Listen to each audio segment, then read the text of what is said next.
The book is in the table. It's perfectly grammatical: subject, verb, preposition, object. And yet, it describes a physically impossible reality. When learners make mistakes with spatial language, they almost always obsess over the wrong word.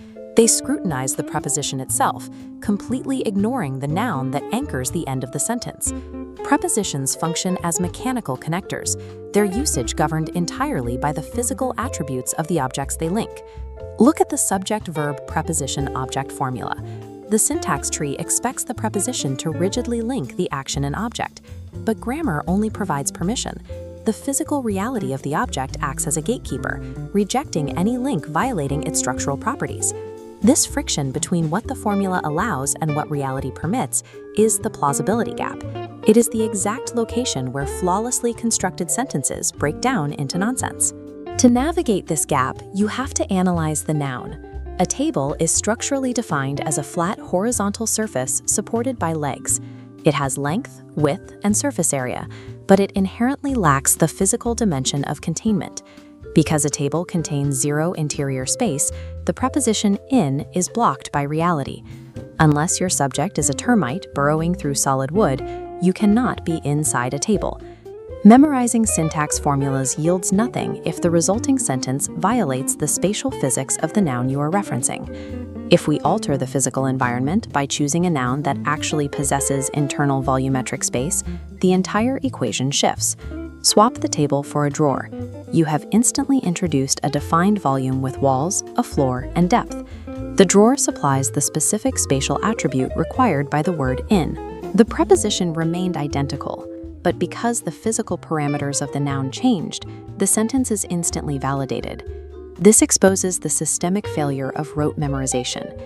Guessing which word sounds correct will fail you every time if you don't first verify the spatial requirements of the object.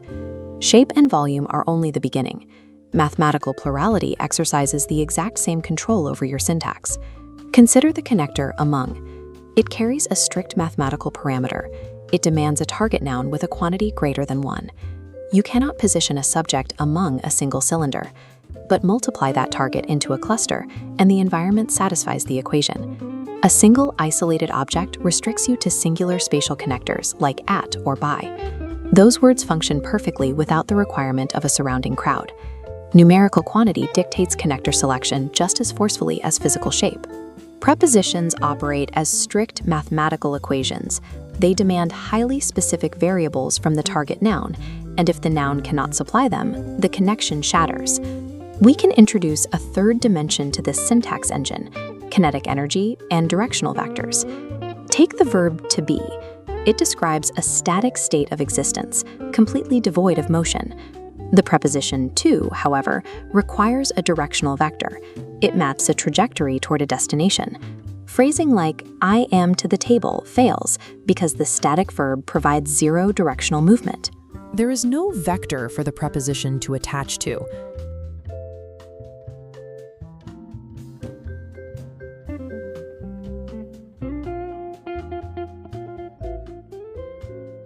Substitute a verb of motion, like going, and you inject the required kinetic energy.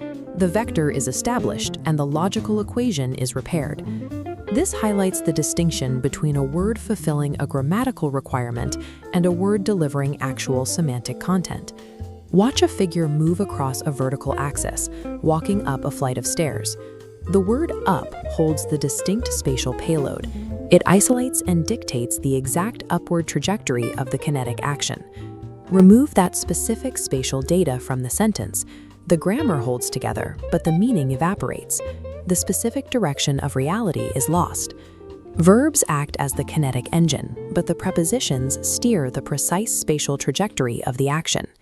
Context operates as an active mechanical filter, one that systematically removes impossible spatial relationships before they're even considered. Present a blank space in a sentence. The book is blank, the table. Before a single grammar rule is applied, the physical nature of the table filters out words like in or through. Think of prepositions as instruments of spatial cartography, mapping three-dimensional realities. On maps a relationship of strict surface contact. Under maps verticality and overhead cover. and at maps the highly restricted concept of a singular, specific coordinate point in space. Selecting a preposition defines the precise spatial relationship between two objects. If your mapped spatial cartography contradicts the physical properties of the noun, the internal logic of the sentence collapses. You must visualize the geometry of the space first and choose the grammar to match it second. To master prepositions, you have to read the immediate physical environment as if it were a rigid topographical map. The most persistent obstacle to spatial mastery is translating directly from your native language. A one-to-one translation aggressively strips English nouns of their specific physical attributes, leaving you with fragments of meaning that no longer connect. Other languages frequently combine distinct concepts, like containers and flat surfaces, into a single word. English divides them based on their strict physical properties. To secure fluency, discard the mental dictionary and apply the observation method used in cognitive linguistics. Step 1. Visually scan the target object. Is it a container? Is it a surface? Is it a fixed point? Step 2. Evaluate the parameters. Test for mathematical plurality and check the verb for a kinetic direction. Running this precise diagnostic checklist filters the noise, leaving the correct preposition as the only surviving logical choice. Natural, immediate fluency relies entirely on mapping physical reality, not memorizing textbooks. Stop fighting abstract grammar rules. Begin observing the structural geometry of the world around you. To master the spatial mechanics and the logic-based systems operating beneath the English language, make sure to hit that button and subscribe to Radiant Skills. Language operates as a system of physics. Perfecting your syntax simply means aligning your words flawlessly with physical reality.